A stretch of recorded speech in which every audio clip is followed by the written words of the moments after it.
sejam todos bem-vindos ao Caixa Preta, esse programa que é feito por e para pessoas que amam cinema. Hoje a gente tem aqui uma pessoa muito especial para mim, minha grande amiga e produtora executiva do audiovisual brasileiro, Rita Moraes. Bem-vinda! Obrigada! Rita, é uma alegria enorme te receber nesse programa e registrar um pouco dessa trajetória dentro do nosso audiovisual brasileiro. A gente sempre começa com uma pequena bio e a gente também tem aqui na descrição desse vídeo a bio completa da Rita, então para quem tiver interesse pode, na sequência, assistir o nosso vídeo e também ler na descrição do vídeo. Então vamos lá, Rita é criadora da série Love 3 da Amazon e produtora executiva de Samantha e Sintonia, ambos da Netflix. Rita é principal articuladora de negócios da Los Bragas, com estudos em cinema na Flinders University, Austrália. Rita trabalhou no Brasil, principalmente com produções internacionais para diretores como Lance Accord, Dave LaChapelle e Tony Kaye. No seu currículo nós temos documentários, longas-metragens e em 2012 a Rita, Alice Braga e Felipe Braga fundaram a Los Bragas, onde dirige os negócios e a produção executiva da empresa, liderando projetos como Latitudes, A Vida Fora dos Campos, ambos indicados ao Emmy Internacional. Coordenou a produção de conteúdo brasileira para o projeto Objetivos de Desenvolvimento Sustentável da Organização das Nações Unidas, ao lado dos Portas dos Fundos. Desde então, presta consultoria para iniciativas do terceiro setor. Isso aqui é um currículo bem resumido, para a gente começar introduzindo para quem não te conhece, porque você, como produtora executiva, está dentro do desenvolvimento, né, da elaboração e do pensamento de toda uma obra e acaba ficando sempre mais atrás das câmeras, claro, né, pela natureza do seu trabalho. Mas aqui na IC a gente também costuma dizer para os nossos alunos que os produtores, eles são artistas. Artistas para resolver os problemas de orçamento, porque envolve criatividade, envolve inteligência e uma sensibilidade para perceber o que o mundo quer falar agora, que tipo de projeto você se interessa e quer desenvolver, ou conhecendo você como eu conheço também, politicamente, quais projetos você quer participar, desenvolver e fazer acontecer, né? Então, eu queria que você falasse também, para quem está assistindo o nosso programa, um pouco da sua história, como que tudo começou, como que você se viu. E eu sei a resposta, tá? Mas como que você Será que eu vou acertar chegou? A resposta? A resposta é que ela nasceu, gente. Ela nasceu dentro de um set de filmagem, dentro da produção do audiovisual. Mas não chega a ser um Nepo Baby, né? Não. Porque você batalhou cada coisa Cada que você passinho. construiu. Então, ela nasceu no audiovisual, mas ela não é um Nepo Baby. Então, conta, para quem não te conhece, Rita, como você chegou na... Nasci no set de filmagem, nos estúdios de televisão. Meus pais ambos trabalham com isso. Meu pai é diretor de TV, minha mãe foi durante anos publicitária, em várias esferas da publicidade ela trabalhou. E eu resolvi que eu ia ser advogada e que eu queria trabalhar com direito internacional e mediação de conflitos. Então, tentando sair um pouco do set onde eu nasci, eu fui estudar na Austrália. Fui estudar Direito, estudei 1 ano e pedi transferência no meio do curso para preparação de atores. O que foi uma pequena decepção para os meus pais, eu acho, que eles estavam muito animados em ter uma filha advogada. Enfim, escolhi sair do Direito e cursar cinema e depois percebi que, na verdade, acabei me tornando uma grande mediadora de conflitos sendo produtora, né? Então, apesar de ter estudado preparação de elenco, porque eu acreditava que era uma parte que eu não tinha muito acesso, porque nunca tinha atuado, eu acabei me tornando produtora quando eu voltei para cá, por uma questão de vocação, eu acho, e por uma questão de... arrumando trabalho onde dava, depois da faculdade, né? Acabei fazendo muita publicidade, sempre no departamento de produção. E depois abri a produtora com a Alice e com o Felipe, meio que num impulso. A gente não ia abrir uma produtora, a gente só ia fazer um projeto. E o projeto deu certo, Latitudes. A gente estava muito interessado em discutir inovação no mercado de entretenimento no Brasil, então a gente resolveu fazer uma coisa bem... Nós lá em casa, como a gente chamava na época, e o projeto acabou virando uma produtora. E dentro da configuração dos sócios, quem tinha mais vocação para fazer produção era eu mesma. Mas eu concordo com você, eu acho que não só o fato de eu ter trabalhado com atores e ter me especializado nisso me ajudou a ter uma outra perspectiva do universo da produção, mas colaborando com um roteirista e uma atriz, eu também desenvolvi esse lado de produção criativa, né? A gente fica muito colocado na caixinha de produtores que cuidam de cronograma e orçamento, mas para você poder fazer isso sem... ter sensibilidade. Você tem que ter a sensibilidade e também ter a coerência dentro do projeto. Não adianta nada você cortar dias ou cortar dinheiro se você não sabe o que você está cortando. Então, essa produção criativa, executiva, é algo que, enfim, acabou. Eu não escolhi, mas eu acabei lá. Mas é justamente sobre isso que eu estava querendo valorizar, né, esse lado da produção do produtor. Porque em muitos momentos parece que o produtor é só uma função de um administrador de empresas, né? Mas, na verdade, o produtor também é um idealizador, ele tem justamente essa sensibilidade de olhar para saber analisar se um roteiro é bom, se aquilo interessa para esse momento histórico, né? E eu vejo em você essa inteligência e esse estado de atenção, sabe? É o momento histórico que a gente está vivendo, né? E aí não tem como a gente não falar, pensando nisso, né? Em Sintonia, que é um grande hit. Eu brinco e falo assim, Rita é hitmaker, porque o Sintonia é uma das séries mais vistas, né, no mundo inteiro. É a primeira, terceira, quais são os... Não, na verdade, eu não sei os números porque eles não abrem muito, né, mas é um sucesso estrondoso. Vamos estrear agora a 5ª temporada e... foi o maior sucesso da Netflix, acho que na América do Sul. Mas, de novo, não tem os números. Mas eu acredito que o sucesso do Sintonia foi porque realmente, de novo, a gente se arriscou em fazer alguma coisa que fosse inovadora de alguma forma. E existia muita inovação em dar a voz para vozes emergentes e originais como o Condzilla, que é o co-idealizador da série. Mas foi uma alegria, na verdade, assim, ele veio procurar a gente e ficou todo mundo meio receoso, mas eu acreditava muito naquela pessoa na minha frente, então eu falei, não, a gente vai investir nisso daqui. Foi um processo longo, a gente demorou 1 ano para conseguir desenvolver e vender o projeto.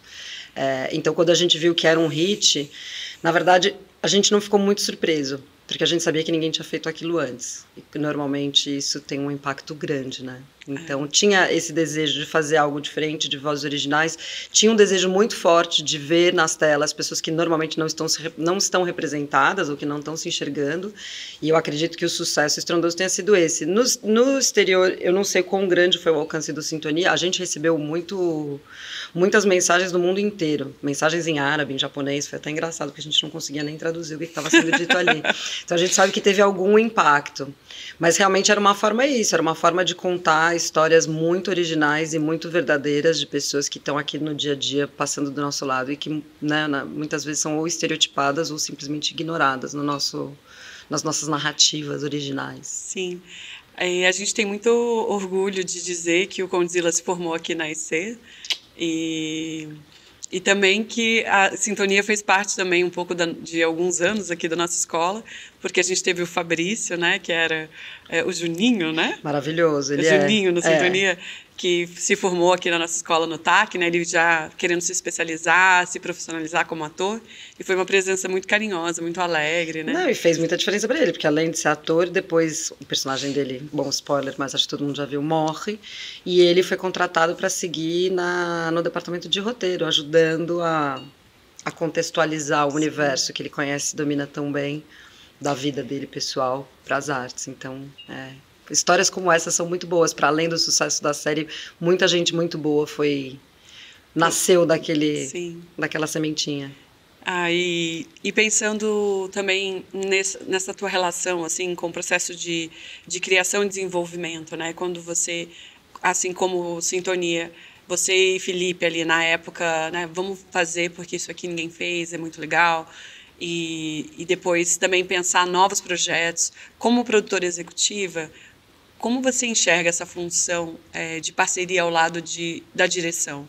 Seja da Flávia Moraes, Fernando Meirelles, Felipe Braga, as pessoas com que você trabalhou ao longo da sua vida, né? Pensando que em alguns momentos você pode até fazer um trabalho de produção ali da filmagem, outro produção de desenvolvimento mesmo, né? De ser dono dessa história. Sim. como que você acha que é o formato ideal dessa parceria? Dessa integração. Na verdade, a produtora virou muito mais uma produtora de desenvolvimento por conta da pandemia ali, né? Bem na época que a gente estreou o Sintonia, a gente estava fazendo muita coisa, muitos documentários para HBO, tinha uma parceria muito legal ali. E quando veio a pandemia, eu acho que deu a gente teve uma realização do quanto essa parceria de produção e criação são prolíficas e importantes de acontecer. Eu acho que a parceria se dá muito, né, como a gente acaba virando parâmetro do criador, né? Porque criação ela é inesgotável e ela não tem nenhuma barreira. Então é muito importante quando alguém tem uma ideia entender, ou pelo menos no nosso processo na produtora tem uma colaboração de todos os roteiristas que trabalham com a gente. Alguém tem alguma ideia. A primeira coisa, essa ideia é pertinente, ela é relevante, ela precisa ser contada agora. É uma história que pode agregar valor ao mundo de hoje?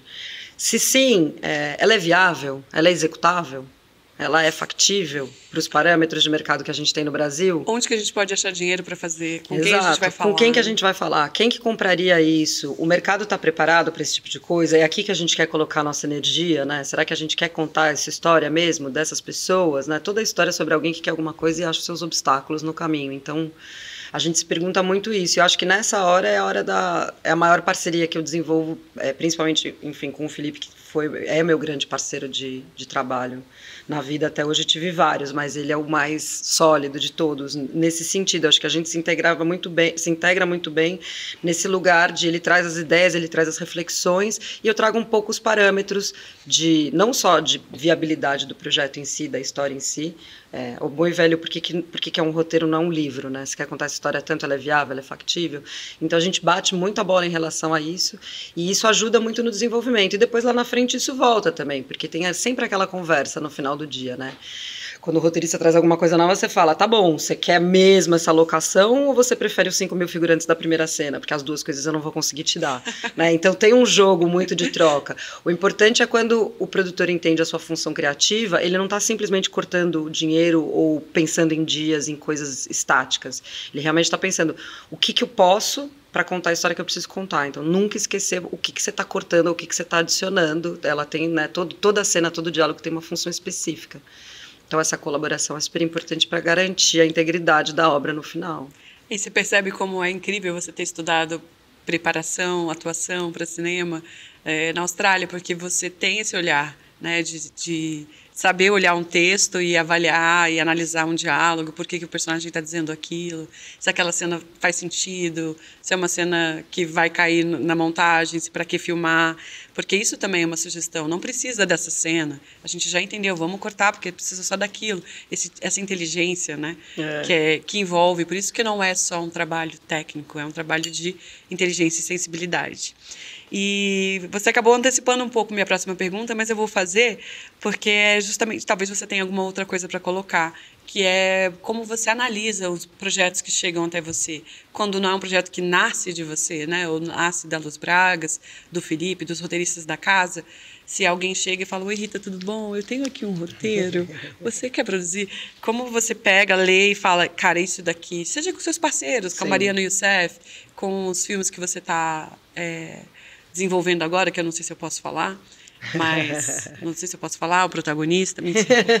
O protagonista ainda não, mas o filme em breve. Não, a gente vai anunciar logo.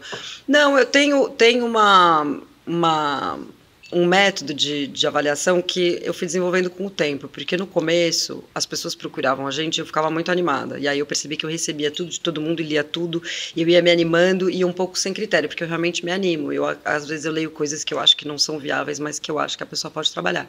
Então eu dediquei muito tempo dando feedbacks e tudo que eu recebia eu lia, e todo mundo que me escrevia eu recebia para tomar um café, e eu percebi que isso não é viável, não dá certo. Você estava trabalhando com consultoria de roteiro. Exato, basicamente. Consultoria de roteiro e produção. Rita Moraes, filantropia.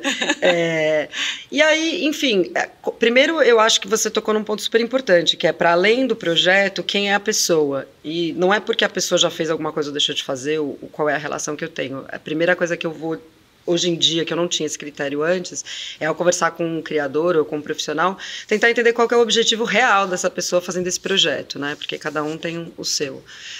E se existe uma possibilidade da gente estabelecer realmente uma parceria. A gente tem algumas, a gente trabalha bastante em parceria com atores que trazem ideias pra gente, a gente trabalha muito com diretores que também trazem, são poucos os roteiristas que nos procuram, porque eles sabem que a gente é uma casa de roteiro. Mas quando os criadores chegam, hoje em dia o meu critério é um pouco, a primeira pergunta é se eu já tenho isso no meu pipeline da produtora, ou se eu tenho algo parecido, porque não adianta investir tempo e energia em projetos que têm vocações muito similares. Via de regra, acabam competindo entre eles. Eles competem entre eles e aí eu não consigo, porque na verdade o meu esforço maior é ajudar a pautar o que vai ser desenvolvido e depois de desenvolvido realmente fazer a venda. Então eu preciso ter certeza que eu, nos meus contatos diários com os executivos de plataforma, enfim, ou nas próprias leituras de edital que a gente faz, aonde esse projeto se encaixaria, porque uma coisa é eu vender os projetos da minha produtora, que são desenvolvidos pelo meu sócio e pelas pessoas que trabalham comigo. Outra coisa é pegar o sonho de alguém e me comprometer a dar o meu melhor para que esse sonho se realize. E o quanto essa pessoa também está aberta para abrir mão, por isso que eu digo conhecendo a pessoa. Tem muita gente que vem, aí quando você propõe qualquer ajuste para que aquilo seja viável, a pessoa não gosta e acha que você está interferindo.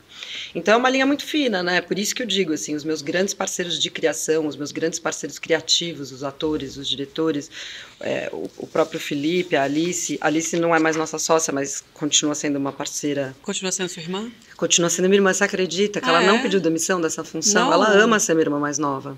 É uma coisa tem muitos privilégios, né? Muitos privilégios. E aí uma pessoa fundamental na construção da carreira dessa a nossa grande parceria, uma dando a mão para a outra.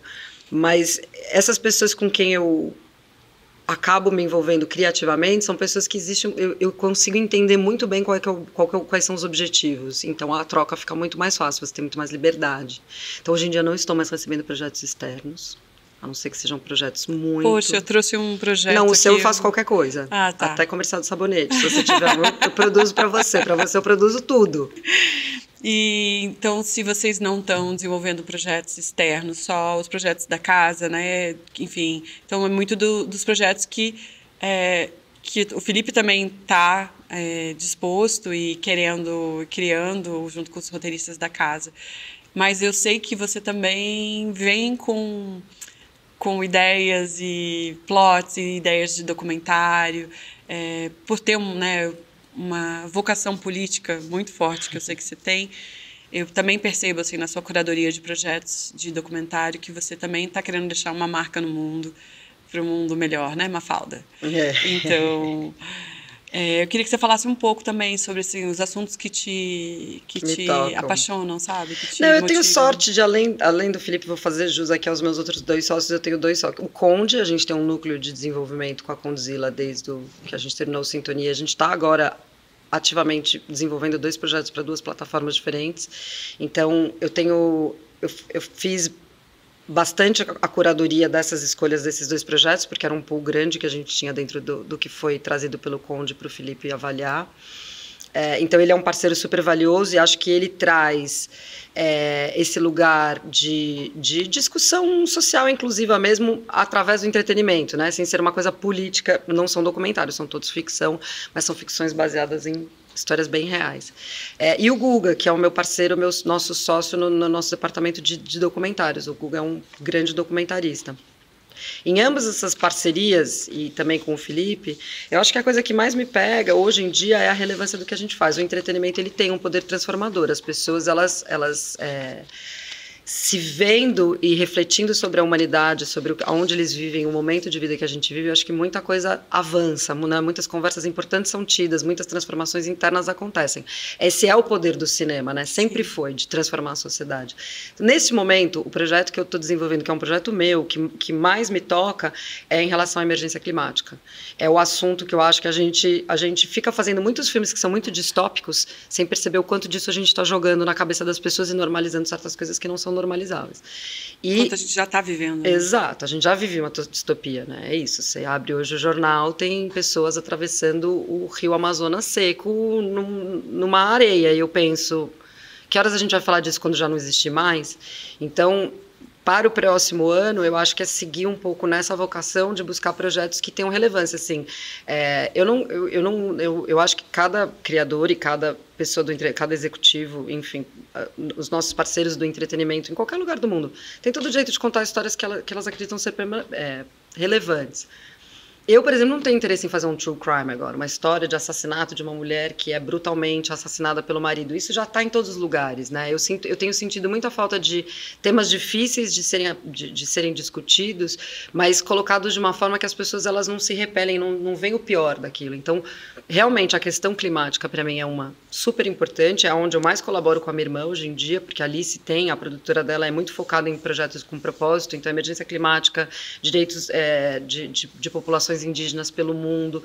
E tudo isso, quando a gente começa a falar, as pessoas falam, ai, que saco, lá vem. Você fala, não precisa ser um saco. É muito importante. Precisa ser discutido, precisa ser colocado, precisa existir essa reflexão. Você quer contar uma ficção que se passa numa Amazônia seca? Faça isso, mas faça com responsabilidade, faça com pesquisa. Então, eu tenho buscado muito esse tipo de projeto nesse momento. Coisas que possam realmente trazer a conversa para a mesa de jantar. As séries que a gente está fazendo com o Conde vão trazer isso de uma outra forma. Por isso que eu digo, ainda dá para fazer uma ficção, uma história, um romance, coisas assim, sem que você fique só no superficial. Então, a minha busca agora é todos os projetos terem, de alguma forma, algum tipo de mensagem que possa ser relevante e também que demonstrem caminhos, né? Porque é muito fácil falar que o mundo está acabando. É muito mais legal falar sobre quais são as possibilidades para evitar o fim do mundo. Exato. Né? E eu acho que isso é muito admirável, assim, dentro do seu trabalho, sabe? Obrigada. Tenho muito orgulho de saber que você está se dedicando, pensando e criando e trazendo esse assunto, né? Tenho certeza que vai dar certo e que vai ser muito importante. Espero. Dentro aqui do nosso Caixa Preta, né? A gente também tem um momento, assim, de contar para os nossos alunos, pensando, né, que quem mais nos assiste é a nossa comunidade AIC, são alunos, pessoas de cinema, mas para você, assim, quando que aconteceu esse clique, sabe? Você falou, é isso, eu quero fazer isso agora, realmente é o cinema, eu não vou fazer direito, e vou pagar esse preço, e como foi, o passo a passo você já contou. E na continuação dessa pergunta, dentro desse formato, assim, de diversas funções que você já exerceu dentro do audiovisual, você se vê, no futuro próximo, também assumindo a cadeira de direção? O clique para deixar o direito e ir para o teatro, voltar para o cinema e estudar atuação, Artes, né? eu acho que foi um pouco esse clique de... Eu era, bom, como todos nós, muito jovem quando estava estudando, e percebi que eu talvez não estivesse pronta para encarar quão rígido é o universo do direito, né? O quanto a sua atuação ela fica realmente muito restrita a isso, a lei, né? Então, se você E eu senti naquele momento que eu teria talvez um pouco mais para doar desse meu lado de mediadora de conflitos, de interesse pelo outro, através do cinema. Então, foi uma transição da qual eu me arrependo às vezes, porque eu amo o direito, mas eu acabo exercendo ele trabalhando com os advogados da CQS, os nossos maravilhosos advogados, que me ensinam muito todos os dias. Então, eu tenho uma paixão profunda pelo direito, né? Por esse conjunto de regras que faz com que a gente seja um pouco menos bárbaro na humanidade. Mas, e dentro do direito do entretenimento, muito ligado à propriedade intelectual. Então, acho que o clique foi um pouco esse, assim, o que eu gostaria de realizar, eu podia realizar de uma outra forma, que não era dentro do direito. Ser diretora, já recebi essa provocação algumas vezes, não sei se eu vou por esse caminho, eu acho que eu estou muito mais para o caminho de ir para o terceiro setor e trabalhar em formação, e inclusão, né, empregabilidade, esse tipo de frente, do que da direção em si. Mas nunca se diga nunca, né? Uma coisa que eu sei que eu nunca vou ser atriz, de resto posso experimentar tudo, até figurino eu faço. Atuação e maquiagem não é comigo, a minha mão treme, então não dá para maquiar e eu não sou atriz. Tem muitas já na família, tá ótimo, deixa para elas mandam muito bem. Sim, aproveitando então, um dos quadros que a gente quer fazer aqui também, em homenagem, né, ao pai da Rita, que é diretor de TV, e foi um dos criadores, né, de Saia Justa, e também trabalhou muitos anos com a Marília Gabriela. onde eles criaram, né, o Ninho Moraes criou esse quadro de perguntas e respostas rápidas. E a nossa produtora, roteirista, Lina, preparou algumas perguntinhas aqui para o nosso bate-bola, mas que não precisa ser só em uma palavra, você pode explicar o porquê, né? Se você quiser, claro. Você sabe que eu sou prolixa, então provavelmente. Não, mas tá tudo bem. Vou decepcionar meu pai e não vou seguir a regra do jogo. Qual é? Bate-bola, era uma palavra. E a Rita contou pra gente que aqui a IC, o nosso estúdio, era o lugar onde foram gravados os primeiros programas da Marília Gabriela. Os primeiros não, mas quando eles foram, acho que pro GNT, aqui era isso. Os primeiros foram na Band. Os primeiros foram na Band e depois no GNT era feito aqui. Isso. Porque antigamente aqui era a sede de uma produtora que era? GW. GW. Exato. Então, esse estúdio tem bastante história. Tem bastante história. Então, você tem um diretor favorito, Rita Moraes? Pode ser diretora, tá? Não, então eu fiquei pensando, não tenho, mas se eu te dissesse o diretor do qual a obra como um todo é o que eu mais amo, talvez seja o Tarantino. Certo. Um filme? Eu acho essa pergunta tão louca, porque é impossível, né? São 100 e muitos anos de cinema, mas eu diria Cidade de Deus, pelo conjunto do que significa, tanto para mim, pessoalmente, por conta da minha irmã, como para o Brasil, no momento da virada, por ser um filme nacional e por ser uma obra impecável. Então, Cidade de Deus. Sim. O medo? Não precisa responder. Da emergência climática. Um sonho? Que a gente melhore como ser humano.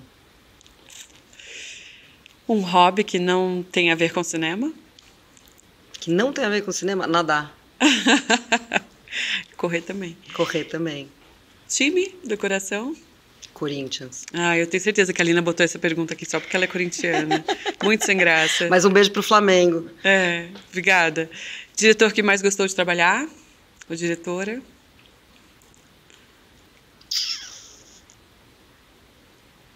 Gustavo Bonafé. Nossa. Surpreendente, né? Foi, aprendi muito com ele. Sério? Um projeto que você sonha em fazer? Esse documentário sobre emergência climática que eu estou desenvolvendo, que eu espero que financiem logo. Uma meta para daqui a 10 anos? Além de estar no bloco de carnaval comigo. Em todos os 10 anos de carnaval. Além de estar... Até o dia que a gente estiver na cadeira de roda. Até aí. Eu vou ir por Rita! Amiga! Passou o glitter! Eu sou glitter, amiga! Daqui a 10 anos, não sei, um filho saudável e um mundo um pouco mais sustentável. Sim. Um filho mais saudável e um mundo sustentável. Meu filho tá ótimo. Amém. E foi aluno da IC. Sim, curso TIM.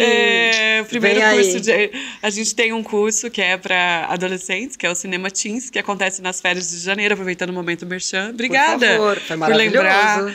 E o Francisco fez a última edição, fez um curta de 5 minutos, que no próximo dia 14 de dezembro de 2024, a gente tá, se você estiver vendo isso no futuro, vai ter o nosso festival e o filme vai passar na Mostra IC. Vocês plantaram aí, o menino queria ser roteirista, agora ele quer ser diretor de fotografia. Você vê que um curso de cinema pode mudar uma perspectiva de mercado. Sim, até para desistir, se for o caso, né? Mas o que eu costumo sempre dizer para os meus alunos, vai fazendo. Se você desistir, tá ótimo. Tenho certeza absoluta que aquilo que você não quer e você pode descobrir o realmente que você quer ao longo do tempo. Até porque o que você quer ao longo da vida vai mudar, então não se apegue. O Jorge Furtado falou isso uma vez pra minha mãe.